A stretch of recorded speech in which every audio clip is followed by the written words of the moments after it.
Question number 12 बच्चे very important है question, और ऐसे क्वेश्चन एग्जाम में आए हुए भी हैं, आते भी हैं। सिंप्लीफाई करना है अपन को, इसको रूट की वैल्यू को सिंप्लीफाई करना सिखाता हूं आपको। And find whether it is a rational और इरेशनल नंबर, यानी कि दी गई संख्या को सरल कर बताइए कि वो संख्या एक अपरिमेय संख्या है या फिर परिमेय संख्या है। ठीक है ना, चलो सोल्यूशन स्टार्ट करते हैं।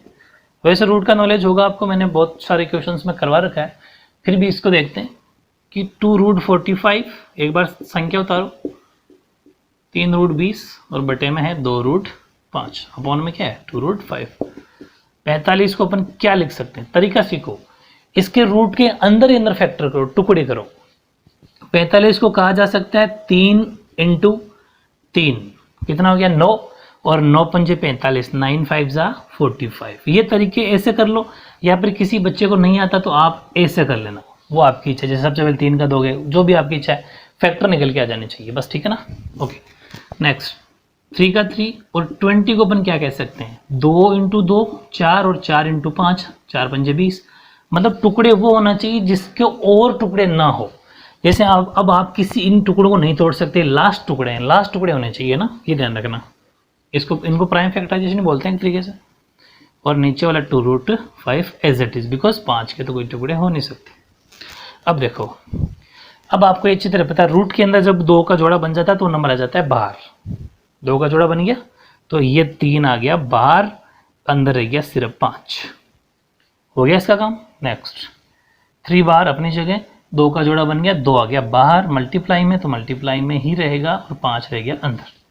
फिर नीचे ध्यान रखना, ये मल्टीप्लाई में, रूट के बाहर, ये आपस में मल्टीप्लाई में ना, तो रूट के जब वो बाहर नंबर आएगा वो भी मल्टीप्लाई में। छोटी छोटी बातें भी गलती कर देते हैं बच्चे, ठीक है, मैं बता देता हूँ आपको केयर। अब देखो, नंबर मल्टीप्लाई होगा, रूट इसके साथ मल्टीप्लाई बिल्कुल नहीं होगा, नंबर मल्टीप्लाई होगा। 2 3 जा 6, 2 3 6, अंदर रूट के अंदर 5 का 5 रह जाएगा, 3 2 जा 6, ये भी वो का वो 6, रूट अंदर रह जाएगा। नीचे क्या है 2√5, वो एज इट इज है। ठीक है ना, अब सुनो, 6√5 और 6√5, ये मैंने आपको पहले ही बता दिया, 6√5 और 6√5, 12√5। जैसे कि ये ध्यान से समझना बच्चे, मैं कहूँ √3 + √3 + 2√3 जोड़ा तो क्या आया, इसका मतलब ये एक है, एक तो होता ही होता है बच्चे, वो लिखो चाहे मतलब, उससे फर्क नहीं पड़ता। 1√3 1√3 2√3 2√3 2√3 4√3, बस ये जोड़ना आ जाना चाहिए मेरे वाले तरीके से, तब समझ में आएगी बात। ऐसा ही जोड़ना आप भी, 6√5 और 6√5 12√5, 12√5, तो ये हो गया 12√5, और नीचे है 2√5। समझ पा रहे हो, अपॉन में रूट की वैल्यू कट जाती है, पीछे क्या बचा 12/2, तो ये भी तो कट गया, 2 2 6 12, तो 6 आ गया। और इसका मतलब 6 क्या होता है, 6 एक रेशनल नंबर होता है, तो क्या लिखेंगे, so given number is a rational number. ठीक है, क्या लिखेंगे, अतः दी गई संख्या परिमेय संख्या है। रेशनल का मतलब परिमेय, परिमेय संख्या है। तो ये था very important question number 12। Question number 13 और भी ज्यादा इंपॉर्टेंट, ये यूं कहना चाह रहा है, prove that any positive odd integer is of the form 4q + 1 4q + 3 where q is any integer, यानी कि दर्शाइए कि कोई भी धनात्मक विषम पूर्णांक 4q + 1 4q + 3 के रूप का होता है जहां q कोई पूर्णांक है। वेरी इंपॉर्टेंट है, ध्यान से समझना। पहली बात तो ये कि हमें वही दिखाना है जो धनात्मक विषम हो, पॉजिटिव ओड इंटीजर हमें दिखाना है। समझ पा रहे हो ना। सोल्यूशन देखो, ऐसा सोल्यूशन हालांकि अपन पहले कर चुके, वही सेम है। सबसे पहले अपन ये मान के चलेंगे, let a is a any positive odd integer. माना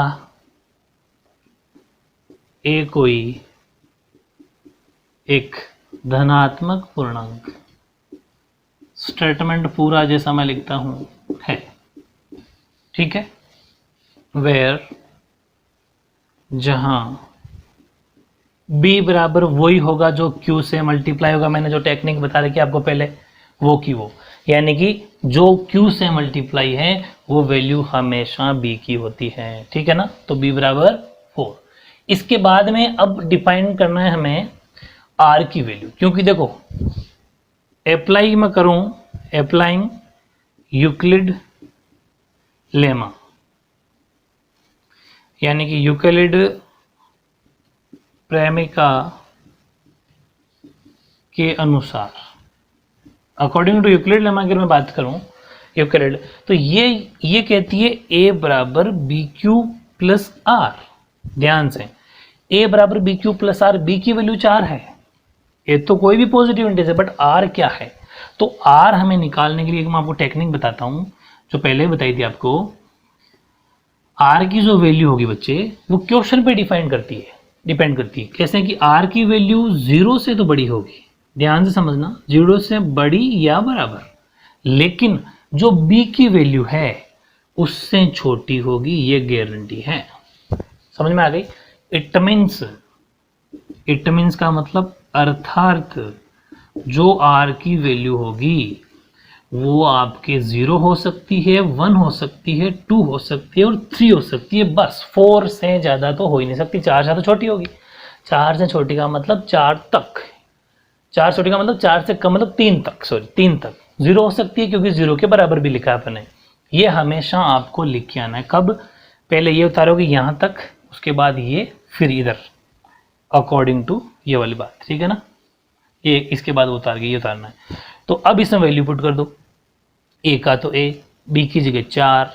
अब सुनो, इसमें वैल्यू पुट करने से पहले हमें r डिफाइन करना है। अगर हम r बराबर 0 रखें, r बराबर 0 वैल्यू पुट की जाए तो यूक्लिड लेमा का आंसर क्या आया, a बराबर b की जगह तो 4 q प्लस r की जगह 0, यानी कि a की वैल्यू क्या आ गई 4q। 1 मिनट के लिए छोड़ दो यहीं पर, आगे आओ।